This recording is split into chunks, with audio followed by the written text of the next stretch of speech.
Welcome, everyone, to another episode of The Constitutionalist. I'm your host, Amodon. I'm Charlie556. And we are happy, as always, to be here. Before we get going, just want to let everybody know, please check us out on YouTube at Constitutionalist71. If you want to drop us an email, you can do that at theconstitutionalist71@gmail.com. You can always find us, this program, wherever you get your podcasts at, and as already mentioned, on YouTube. If you do on YouTube, please like, subscribe, and share. It helps us out and gets the word out a little bit. Charlie, how you doing today? I'm cold. You're cold. It is cold on the mountain. It is chilly, yeah. Had some crappy rain all day. You've been on the road all night? Yeah, I heard the Midwest is going through it went through a little bit of a snowstorm last night. That's right. So I think as you know, my daughter is in Colorado, and oh, man. She told me that they had quite a bit of snow, first snow of the year, and more to come. Oh, yeah. It's just the beginning. Speaking of storms. Uh-oh. Is it a poop storm? Yes. Uh-oh. And then after that, I began the show. I'm just kidding. So just scanning the headlines as always. You know, we do this probably like you several times a day. Oh, yeah. And we've refrained a little bit from talking about anything having to do with Israel. Not on purpose, only like we said before, it's kind of the same old, same old. However, we've had some hostages finally being released. Did we? Yeah. So the first time, which it's only been over this weekend, I say the first time, it was Saturday. So Saturday, apparently, there was, how many? It was like 13, wasn't it? I think it was on Saturday, I believe it was 26. Okay. And then in exchange for those 26 Israeli hostages to be released, the Israelis had to release 78 Palestinian prisoners. And so far, from yesterday and today, those numbers are so off base like that. Yeah, I'm not a great mathematician, but that does not seem balanced at all. And they said that from the get-go that it wasn't going to be balanced. Like, basically telling, I guess that's the outstanding deal that Qatar had negotiated. Oh, I'm sure. Yeah, with their buddies, Hamas, that the numbers are always going to be like that. It's going to be more Palestinians, or let's just face it, it's going to be more Hamas prisoners than Israelis. Right. On this release deal, crap deal. But anyway, so today there were 17 hostages released by Hamas, including only one American who was a 4-year-old girl. And unfortunately, she had witnessed her parents being murdered by these terrorists, same ones that were holding her for the last, 51 days, yeah, I believe, 51 days, yeah. Now, crazy. Look, while it's horrible that any hostages still remain, the fact that only one American was released speaks volumes about the view that other nations have of the United States right now. In just a few short years, the lacking one, Joe Biden, has just single-handedly dismantled the U.S. as a force to be reckoned with and pretty much transformed us into a force to be laughed at. Oh, yeah. And that is precisely why Trump was, rightfully criticizing Biden on Saturday, because on Saturday, 0 American hostages were released. And that's what he was asking. Why? How is it that, how are you as a president going to sit there and allow not one single American hostage to be released? But they all give each other the pat on the back, though. Oh, man, my team's been working on that. We're all, we're so happy. Big hugs. Yeah. And... No, look, it is not to minimize. I'm glad that people are being released. But I think they have, 240 or something like that. And that's what I meant, like the situation as a whole. I mean, even Israel. Yes, it's a good thing that some hostages are being released, but let's face it here, they're getting not only the short end of the stick, but there's a big old Hamas turd on the end of theirs. Like this.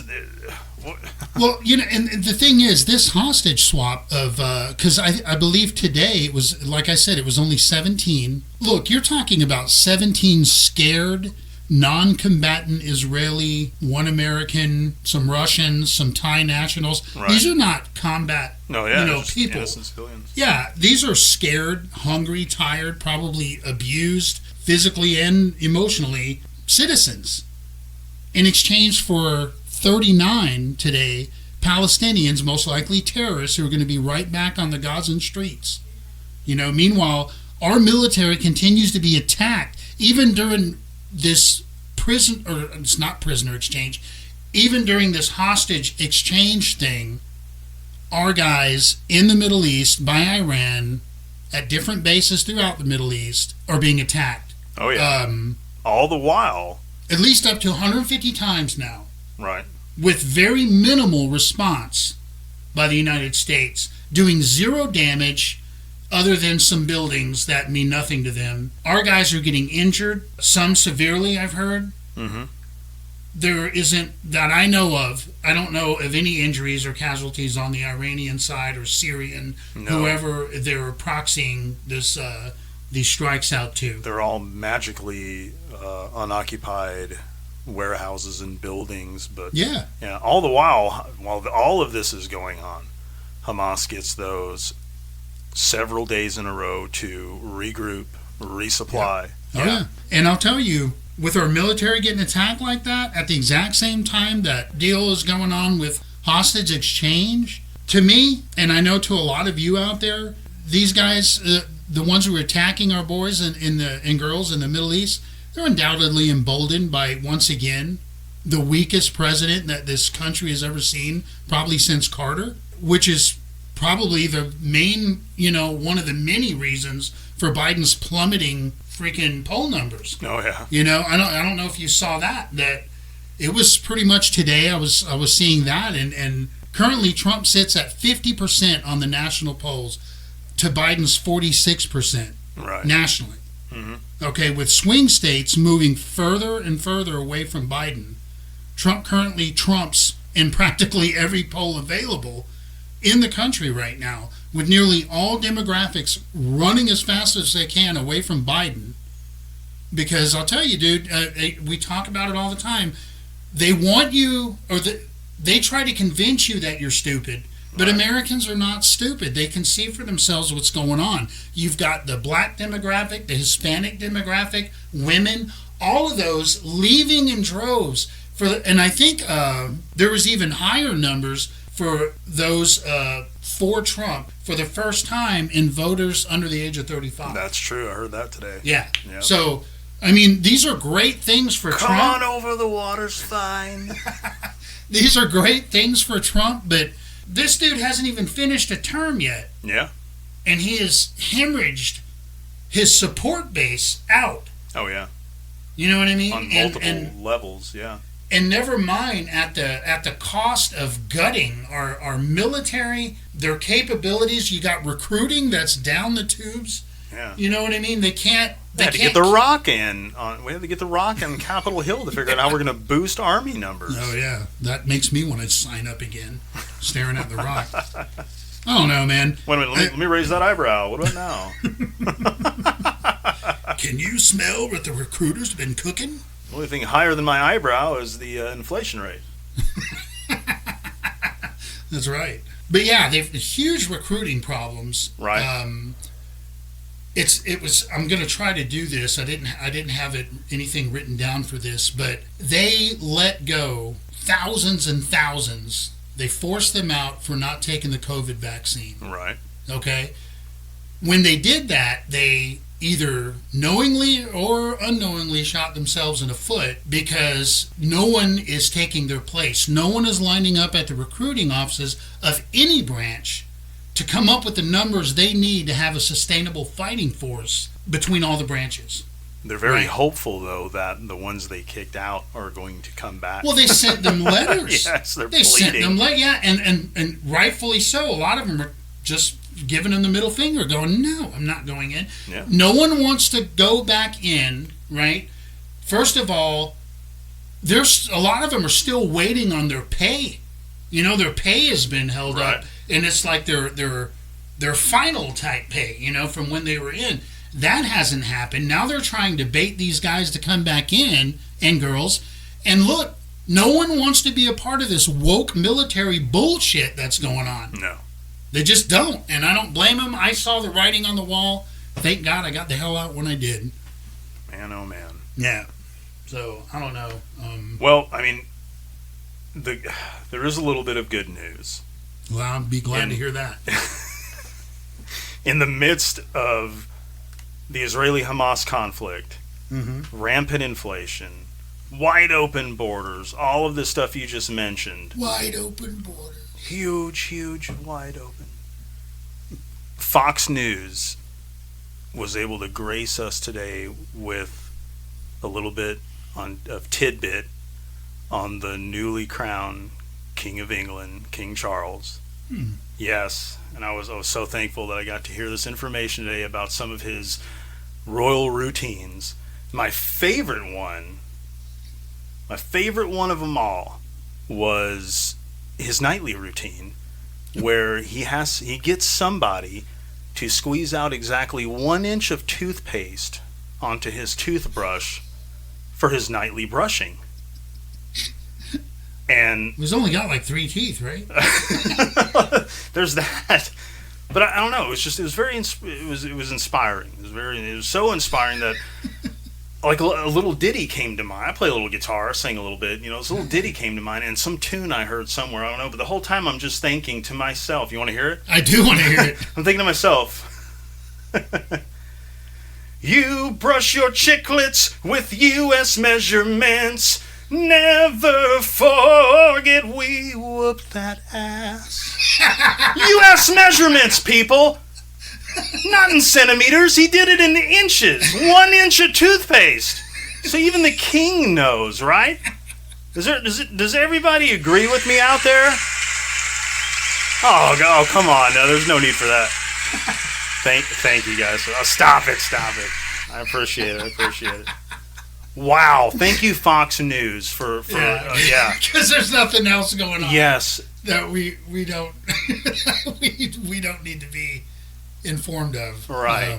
And again, like I always say, we whooped that ass during the Revolution. We did it again in 1812, so we don't have to hear or give a damn about what the king or the But it does former make queen you did. wonder what else those servants are forced to do. That's true too. Golly. Wow. Come hither. Diaper lady. Wow. So so sleep good tonight, kids. And if you didn't, I don't know, maybe you can catch it on a Fox Rewind or something if you're interested in the King's nightly routine. Anyway, what else is going on? Oh man, I don't have a topper for that. But I will tell you, that was just crazy. King Charles, huh? Yeah. U.S. measurements. That's the part that stuck out. That is the part that stuck out. Inches, baby. Mm-hmm. You know where it's at. All right.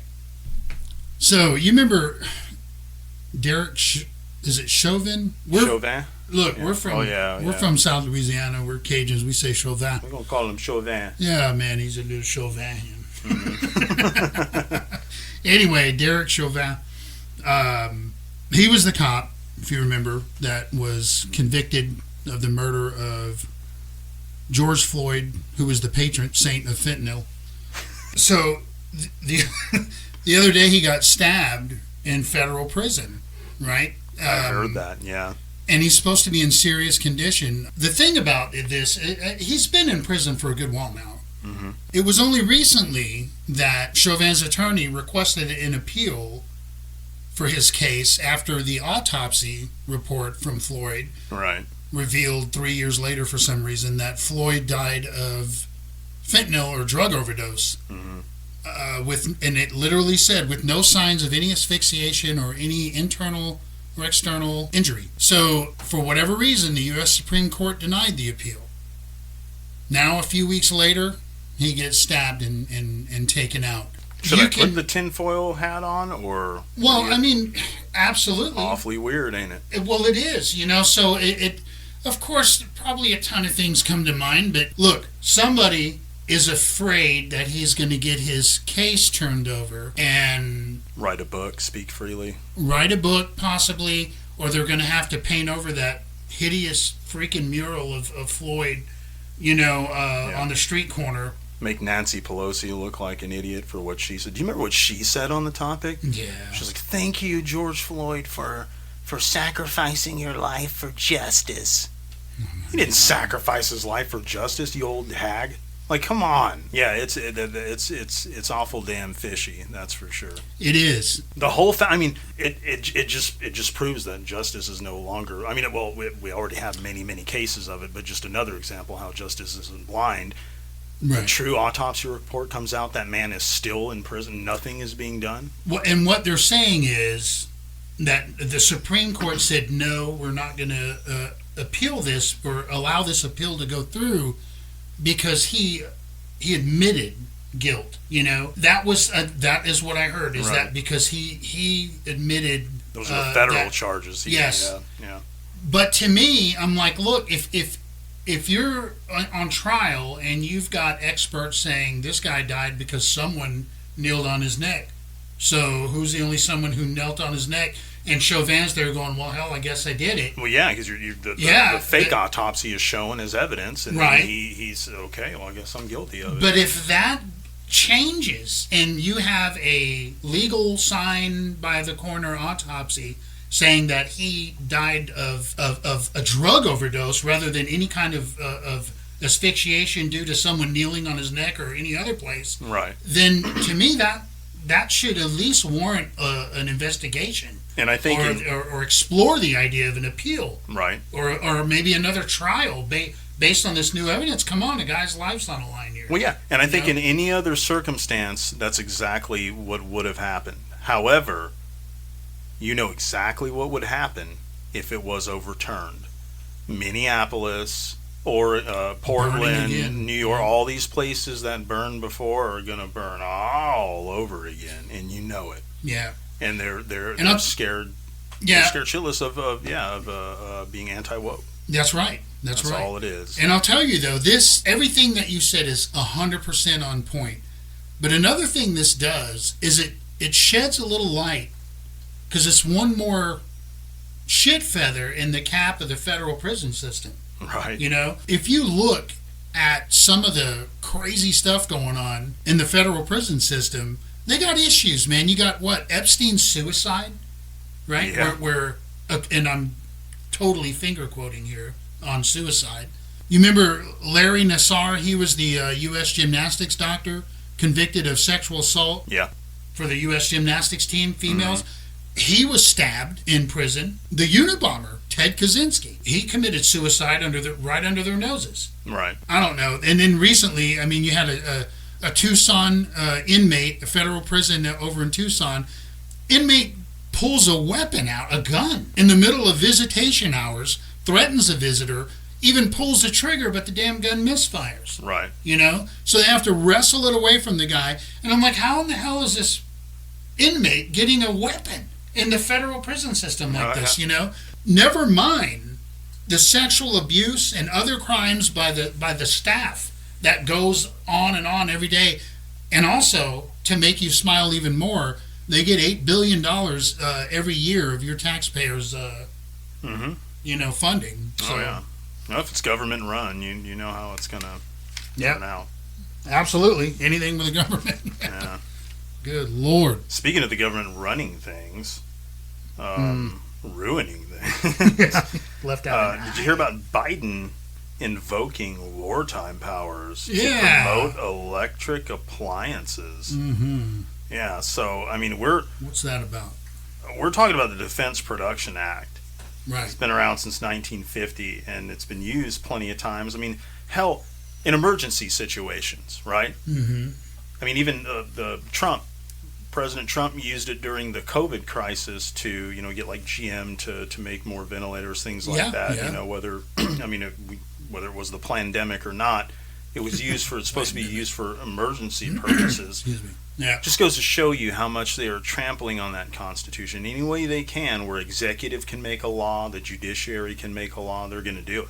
Yeah. So he is using it to promote, I don't know, over $100 million. I think it's like $129 million to companies to promote electric heaters, electric stoves, all the stuff they said they weren't going to do. We had all that pushback. Right. Yeah, that's what they're up to now. And there's just, and the whole, now you might be asking yourselves, how the hell does this defense act in a national emergency situation, the climate emergency? Oh, okay. Yeah.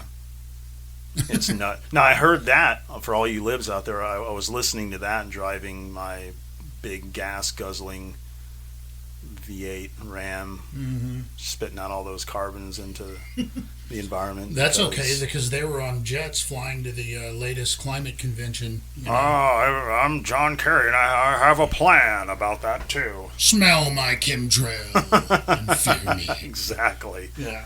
It's total nonsense. It is nonsense, and look, this is okay. And speaking of that, what you just said right there about the gas stove thing, did you see the photo of your vice president with her husband? I heard about it. For Thanksgiving or something? Yeah, Thanksgiving, posing with their freaking spread, and right behind them was her gigantic gas stove. So once again, people out there, it's rules for thee and not me.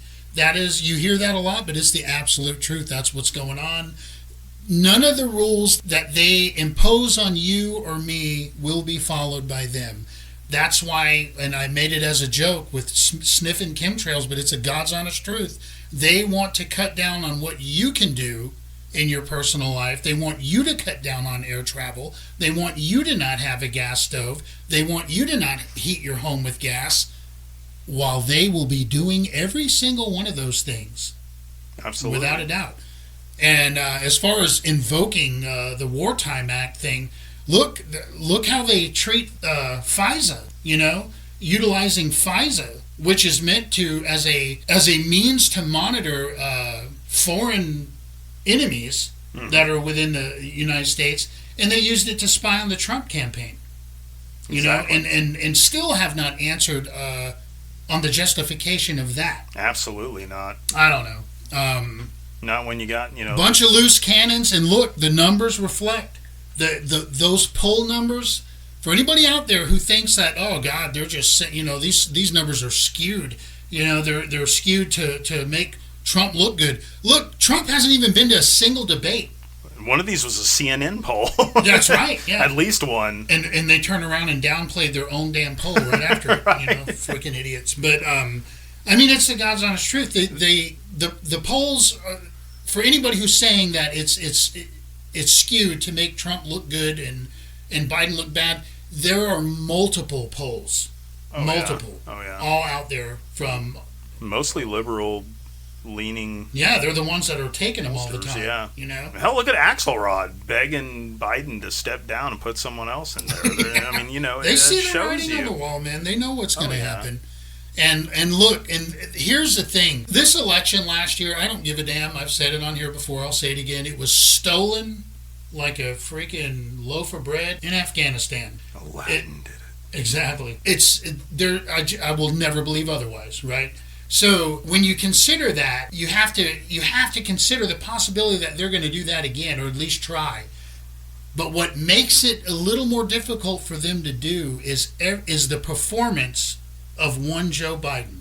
Right. The absolutely lackluster, not knowing where you're at, walking around on stage with nothing but that portion of the bald head showing, confused, meandering around. You know what I'm saying? And all of this is what you see before you on full display, and it is making it harder, God willing, for them to pull the wool over the American people's eyes again in 2024. Yeah, that mixed up with finally these states getting their acts together, like Michigan and so on, in Pennsylvania, where you have these illegal states, judiciary systems ruling on the mail-in ballot situation, right, when it should have been the legislators. According to their state's constitution, the legislators of that state are supposed, and they decided how each state's election should run, and then all of a sudden it was all part of the big plan all part of the biggest massive voter fraud in American history, according to what Biden said. And he was right, and that's the type of things that they did. So luckily, so that what you said with his just moronic self mixed in with them cleaning up a lot of these states, it's going to be pretty darn tough to pull the same gag twice. Well, God willing, and I hope all of the same people monitoring those drop boxes, everything. I hope, in other words, if it's attempted, I hope Dinesh makes another video like 2,000 views again. Yeah. And I don't care what people say, that showed blatant ballot stuffing, delivering of freaking bags and bags of ballots in the wee hours when pipes were supposed to be burst and everybody had to run home except for the people making midnight runs of ballots, and Liz people Cheney sticking them under that footage. Can't have it all, Liz. Sorry. Yeah. Yeah, that's the thing, and they're just it's absolute meltdown. I mean, to be a fly on the wall at MSNBC, at the White House, at CNN. I mean, all these nut jobs, to be a fly on the wall and see them melting down. Did you hear that thing on Cup of Joe, that moron, that host? I'm freaking out to the point where, one day Trump's a Nazi, the next day he's a dictator, the day after that we love Nazis because of we want them to kill all the Jews. Palestine, yeah, we want to support the Hamas. They don't know that they're so absolutely insane. Right. Yeah, I've never. I know, man. Oh my God! So yeah, they're eating themselves alive. They're calling Trump he's gonna, if he gets back in, he's gonna arrest these people as political prisoners. He's gonna put them in a gulag and he's gonna execute them. And I know, it's almost like they're afraid that they'll be treated like J6ers who haven't done anything. Yeah, exactly. Fucking idiots. Well, I'll tell you what, Bidenomics, right? We've speaking of 2 + 2 is potato. Speaking of this ongoing just brilliance, brilliance of the funhouse. Right. Bidenomics, how many times have you had that term thrown around in the old face? You went on a national tour with it. We're going to build back better, and we're going to institute Bidenomics, and everything's going to be great. We're going to turn this economy around. Right. Come on, man. Yeah, so it was, in other words, it was touted as this wonderful term, that was going to define this economy that is booming, that is, oh God, COVID's now over, everything's opened up, and my policies, as in Biden, are going to just freaking take us to the next level.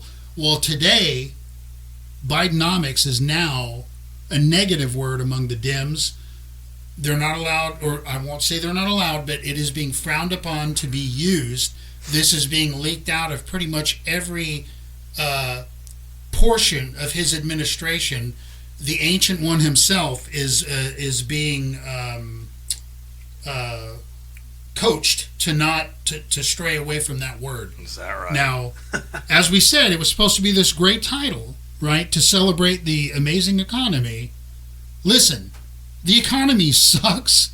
Everyone knows it. 78% of Americans believe it sucks, and the Dems, as they try to move away from that word, that term that they themselves made up, that just means that they've exhausted all of their efforts to convince you once again that you're an idiot. Oh, yeah. Well, they tried even with Kamala. They tried it with talking about the Thanksgiving spending this year. Did you hear about that? Oh, that's no. It's down a certain amount of percentage than last year. Oh man, everything's it's going in the positive. What they fail to mention, and what anybody can look up themselves, is that a Thanksgiving under the Trump administration, before the Biden administration, it was everything that you put on your Thanksgiving, on your table for Thanksgiving, was 25% lower. That's right. And now they're bragging about a 7 or 8%. It's because they had to spend more. Yeah, so it's still so much more horrible than what it was, but yet it's a pat on the back, much like the whole hostage release. And oh man, we're so great at foreign diplomacy. Oh God, man. Yeah. These people, they've ruined lives. They continue to ruin lives. People's savings wiped out. Your average American struggling. And what used to be a really great paying job, you might have had like, oh man, maybe I make 50, even 60,000 a year. You know, a few years ago under Trump, for example, that was a great annual income to have. Absolutely. You know, these days it does not get you far. Look, there are just two of us in our house. And I went to the store the other day, and we weren't, as you know, because we all spent Thanksgiving together, we didn't purchase for the entire dinner. Everybody was bringing a little something, right? So we go to the store, get a few things for our house, and then just enough for a couple of side dishes to bring to the family celebration. Dude, we walked out of there with a $400 plus grocery bill. Golly. That's unbelievable, you know? And I don't know. I've never in my life seen that. And look, I've struggled when I was a young airman in the military. I know what tough times are, man. And I've seen some crazy grocery bills, but geez, that's when we had two babies. Yeah. And us, and I thought I knew what a high grocery bill was. But man, these days, it's just ridiculous. So, I don't know. I feel for y'all out there, but just try to hang in there. I'll just say, I know it's wintertime, but be planting that garden. You know, get you some chickens. Plan that garden, grow some things to offset some cost. Get out there with Mother Earth. It'll do you a world of good, and it'll put food in your pantry, I'm telling you. Learn to can, learn to jar, preserve. That's where it's going to be at. I mean, I'm not saying that's what it's coming to, oh God, you know, but it's just good to know how to do. It's good to be able to go to your own cabinet, pull out a jar of green beans or corn or whatever that you yourself have grown. Absolutely. So, anyway, I think that's pretty much all I got, man. You got anything to close this thing out, Charlie? Well, real quick, I'd like to give a big shout out and congrats to Maryland and Oregon. They both had state judges that have ruled against unconstitutional Second Amendment laws that were going on. It's kind of crazy. I mean, we're talking about Oregon here for one of them. This was actually basically a majority of voters passed this gun legislation, but I'm sure the majority are in places like Portland and other crazy liberal areas. Oh yeah, without a doubt. Yeah. So, anyways, these judges took a look at that and were like, nope, that's unconstitutional. So I think Oregon especially, I think they, of course, background check, but you had to have special training in order to own, like concealed carry and whatnot. And all that stuff was thrown out. So, hey, that's good news for the Second Amendment. It's good news for America. Very good news, and good news to us seeing it come from such a blue area. Absolutely. So, and the only other thing I got is, some of you out there may already know this, but we are rapidly approaching a very momentous 250-year anniversary now, and that is the Boston Tea Party. It's coming up, and well, by the time you guys hear this, the first important date of this series of events that took place would be on November 28th. It's when the first ship carrying that newly taxed tea entered Boston Harbor. So just to give a little background, if anybody cares to hear it, 342 chests of tea belonging to the British East India Company were thrown from ships into Boston Harbor by patriots disguised as Mohawk Indians. Mm-hmm. Of course, they were protesting the tax, which was taxation without representation, all of which this long list of taxes and tariffs to try to pay for, Their failed England's wars, ridiculous, 7 Years' War and all that stuff. Well, the Townshend Act passed Parliament in 1767, imposing a lot of duties on the British colonies, America, and it created such huge protests and non-compliance they had to repeal it. But they ended up keeping the Tea Act in 1773. That was passed, and but aside from paying for these ridiculous wars, it also was helping out East India Trading Company by basically allowing them to be a monopoly. Mm-hmm. And of course, the colonies were going to have to foot that bill. That didn't sit well with the colonists and the Sons of Liberty. So the perception of the monopoly drove basically conservative colonial merchants into an alliance. And of course, back in those days, the so-called radicals, led by Sam Adams and Paul Revere, the Sons of Liberty. Right. But not only there, it was also New York, Philadelphia, even Charleston. They all had their own uprisings. Tea agents resigned or canceled orders because of it. But Boston, it was a little tougher because of Thomas Hutchinson, the royal governor there.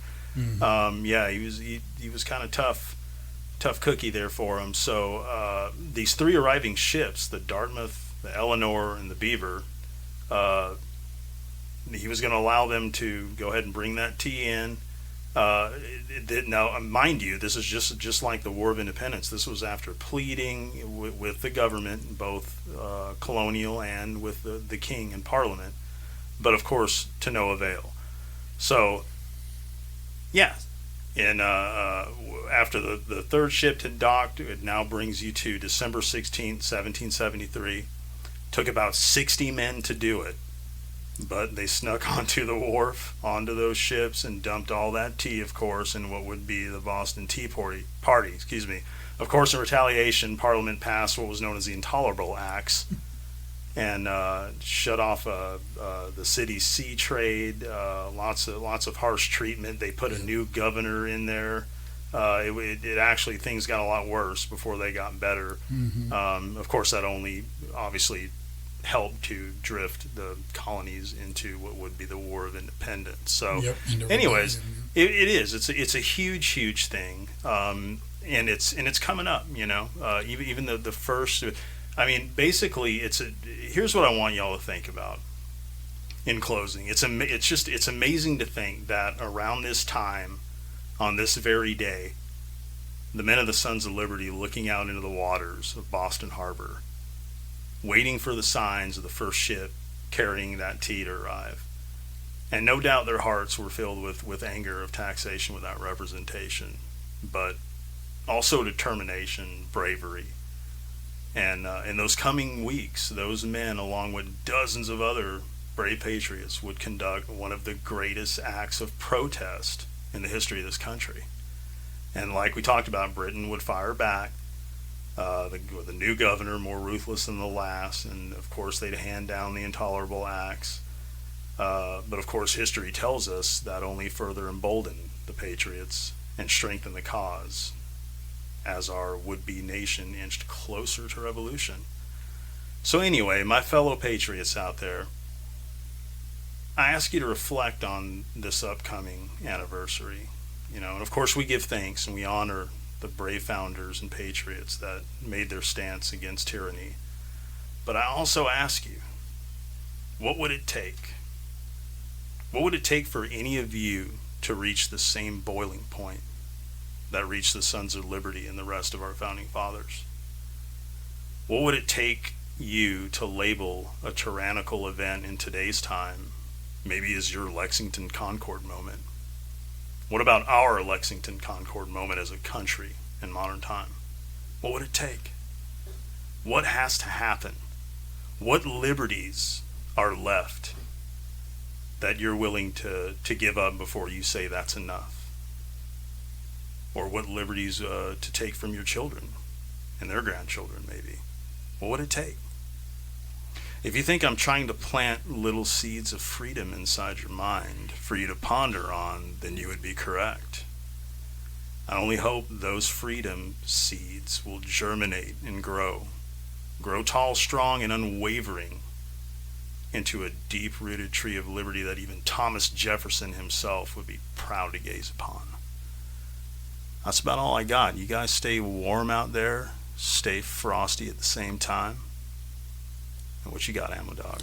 Oh, nothing. That's a hard one to follow, and I'm not even going to try. Outstanding commentary. Very true, very thought-provoking. Just proud to be an American every day. Amen, bro. But when we cross these anniversaries, whether it be Boston Tea Party, the Boston Massacre, shot heard around the world, I don't know. It's just, I think we just need to keep in mind where we came from. Because in the scheme of things, it wasn't really that long ago, guys. No. For all our faults, all of our sins along the way, we're still the greatest nation in the entire existence of this planet.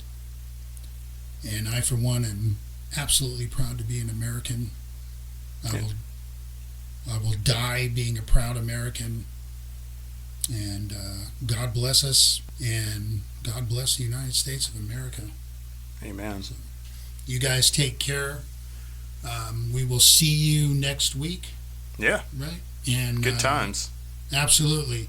Still trying to work on some guest speakers, and we're not going to stop. We had just a real good time with our good friend Brian, and so we're going to keep this ball rolling. But anyway, you guys take care. Thank you very much, Charlie, for that. Oh, it's my pleasure. I'm so glad you're my brother. I'm glad I'm your brother too, because I'm hungry and you're going to give me a snack. That's right. Let's go have some coffee. You guys take care. Love you, America. Bye.